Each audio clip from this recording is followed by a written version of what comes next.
नमस्कार, देशोन्नतीमध्ये मी ऐश्वर्या शिंदे आपलं स्वागत करते। नेपाळमधील तरुणांच्या आंदोलनाला आता हिंसक वळण लागलंय।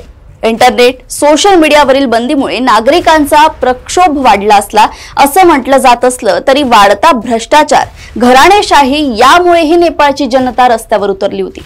मात्र आंदोलकांना हाताळताना सरकारने नीट काळजी घेतली नाही। त्यांना रोखण्यासाठी गोळीबार करण्यात आला आणि त्यामध्ये सोमवारी 19 जण मृत्युमुखी पडले, ज्यामुळे जनतेच्या संतापाचा भडका उडाला आणि मंगळवारी या आंदोलनाला हिंसक वळण लागलं। काही आंदोलकांनी संसद भवन पेटवले आहे, तसेच अनेक मंत्र्यांची घरे जाळली आहे। जनतेच्या रागामुळे केपी ओली शर्मा यांनी आपल्या पदाचा राजीनामा दिलाय। त्यानंतर नेपाळमधील जनता वाढता भ्रष्टाचार आणि सोशल मीडियावरील बंदीमुळे रस्त्यावर उतरली आहे। पंतप्रधान नरेंद्र मोदींनी एक तातडीची बैठकही बोलावली होती। याबाबत आता सविस्तर माहिती काय आहे ते जाणून घेऊयात। आंदोलकांना रोखणं अशक्य होतं। त्यांचा संताप एवढा वाढला की त्यांनी संसदेसह अनेक महत्त्वाची ठिकाणं आणि कार्यालये जाळली। मंत्र्यांना मारहाणही करण्यात आली। एकंदरच सध्या नेपाळ प्रचंड धुमसत असून हा हिंसाचार कधी आतंबेल याकडे सर्वांचं लक्ष लागलंय। नेपाळमधील हिंसेत अर्थमंत्र्याला पळू मारण्यात आलंय। एका मंत्र्याच्या घराला लावलेल्या आगीत त्याची पत्नी जिवंत जळाली आहे। या आंदोलनात 400हून अधिक लोक जखमी झाले आहेत। विद्यार्थ्यांच्या आडून सुरू झालेल्या या आंदोलनाचा खरा चेहरा आता समोर आलाय।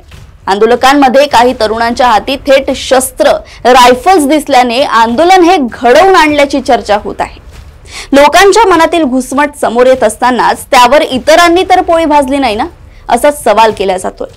आता या आंदोलनामागे हिंदू संघटना आहेत की साम्यवादी संघटना आहेत हे लवकरच समोर येईल। काही तज्ञांच्या मते नेपाळला हिंदू राष्ट्र करण्याचा प्रयत्न सुरू आहे। राजेशाही पुन्हा आणण्याची तयारी करण्यात येत आहे। तर काही तज्ञांच्या मते काही चिंधार्जिणे स्वार्थी समूह आणि राजकीय नेत्यांनी ही आग भडकवली आहे। सत्ता उलथवून टाकण्यासाठी या लोकांनी रसद पुरवली। सुरुवातीला विद्यार्थ्यांना आणि नागरिकांना समोर करण्यात आलं आणि नंतर या आंदोलकांमध्ये गुंड पेरण्यात आले। या आंदोलनाआडून सरकारी संस्था, औद्योगिक स्थापना, कंपन्या, सरकारी कार्यालये, पोलीस स्टेशन यांच्यावर हल्ला करण्यात आले। मॉल्स, बँकांमध्ये लूट करण्यात आली। त्यासाठी हिंसक जमावाला प्रोत्साहन करण्यात आले। या सर्व घडामोडींमागे काही असंतुष्ट गट कार्यरत होते, असे बंदूकधारी आणि आधुनिक रायफलधारी तरुण आंदोलनात दिसल्याने समोर आलंय। बांगलादेशातही असे चेहरे होते, पण त्यांच्या हातात बंदुका नव्हत्या, तर कट्टर धार्मिक विचार होता। श्रीलंकेतही अनेक तरुणांच्या हातात शस्त्र दिसली होती। पाकिस्तानमधील बंड लष्कराच्या दबावामुळे लागलीच बुडीत निघाले होते। तर अफगाणिस्तानमध्ये तालिबान हीच शस्त्रधारी संघटना आंदोलनाचे नेतृत्व करत होती। नेपाळचे लष्कर प्रमुख अशोक राज सिग्देल यांनी जनतेशी संवाद साधला। सिग्देल म्हणाले की कठीण परिस्थितीत नेपाळचे स्वातंत्र्य, सार्वभौमत्व, प्रादेशिक अखंडता, स्वातंत्र्य, राष्ट्रीय एकता आणि नेपाळी लोकांच्या सुरक्षेसाठी लष्कर वचनबद्ध आहे।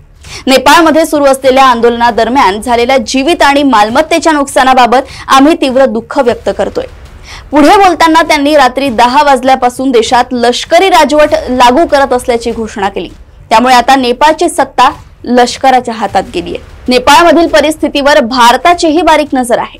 पंतप्रधान नरेंद्र मोदींनी महत्त्वाची बैठक बोलवत नेपाळमधील शांततेवर भाष्य केलंय। त्यामुळे भारत सरकार मोठा निर्णय घेण्याच्या तयारीत तर नाही ना, असा प्रश्न उपस्थित होतोय। आता येत्या काही दिवसांमध्ये नेपाळमध्ये शांतता परतेल अशी आशा पंतप्रधान मोदींनी व्यक्त केली आहे। दरम्यान नेपाळमधील हिंसाचाराच्या पार्श्वभूमीवर भारतात बिहार हाय अलर्टवर आहे।